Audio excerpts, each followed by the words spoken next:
பகவத்கீதை பிரியர்களுக்கு என்னுடைய அன்பு கலந்த வணக்கங்கள். ஸ்ரீ கிருஷ்ணா அர்ப்பணம். ஸ்ரீமத் பகவத்கீதையின் 9வது அத்தியாயம் ராஜ்ய வித்யா ராஜயோகம். இதில் 12வது ஸ்லோகத்தில் பகவான் என்ன சொல்கிறார்னா, வீண் ஆசையுடையவர்கள், பயன்படா செயலாளர்கள், கோணல் அறிவுடையவர்கள், விவேகம் இல்லாதவர்கள், மயலூற்றுகிற ராசச அசுர இயல்பை அடைகின்றனர். ஸ்ரீ கிருஷ்ணா அர்ப்பணம். முன்ன பார்த்தது நேற்று ஸ்லோகத்தில் சாத்திகம். இங்கே ரஜோகுணம் என்னன்னாக்கா வீண் ஆசை. இவங்க என்ன பண்ணால் ஒரு 4 தலைமுறை 100 தலைமுறைக்கு கூட சொத்து சேர்த்து வச்சுன்னு நினைப்பாங்க. ஆனால் 3 தலைமுறைக்கு மேலே அவங்களுக்கு பயன்படாது. அது வேறு எங்கன்னா போயிடாது. எப்பேற்பட்ட இருந்தாலும் சரி, 3 தலைமுறைக்கு மேலே அவங்களால அந்த சொத்து இதெல்லாம் இருக்காது, வேறு ஆளுக்கு போயிடும். அப்போ அது வீணான ஆசைகள், பணம் சேர்க்கறது, பதவி, அது ஒன்றுமே இல்லை. எது தர்மமோ அதுதான் நிலைக்கும்.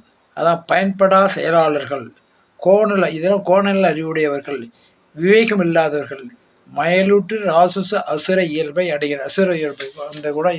இப்போ ராசி உள்ளவங்க அசுர குணத்தை உடையவங்களாக இருப்பாங்க. சாத்திய குணம், தர்ம குணமே இருக்காது, அரக்க குணம் மாதிரி சொல்லிட்டாரு.